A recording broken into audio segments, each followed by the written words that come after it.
அனைவருக்கும் வணக்கம்.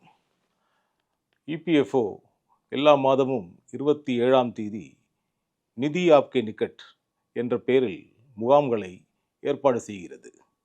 இந்த மாதம், அதாவது மார்ச் 27ஆம் தேதி நடைபெறவுள்ள முகாமில் நுகர்வோர் மன்றங்களில் நிலுவையில் உள்ள இபிஎஃப் தொடர்பான வழக்குகள் குறித்து சிறப்பு கவனம் செலுத்தப்படும்.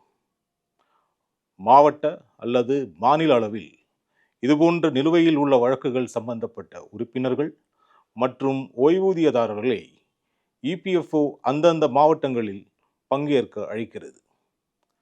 முகாமுக்கு வரும்போது தயவு செய்து உங்கள் யுஏஎன் அல்லது பிபிஓ மற்றும் வழக்கு தொடர்பான அனைத்து ஆவணங்களையும் கொண்டு வாருங்கள். தயவு செய்து வாருங்கள். வந்து இபிஎஃப்ஓ அதிகாரிகளை தொடர்பு கொண்டு சாத்தியமான தீர்வை ஆராயுங்கள். நன்றி, வணக்கம்.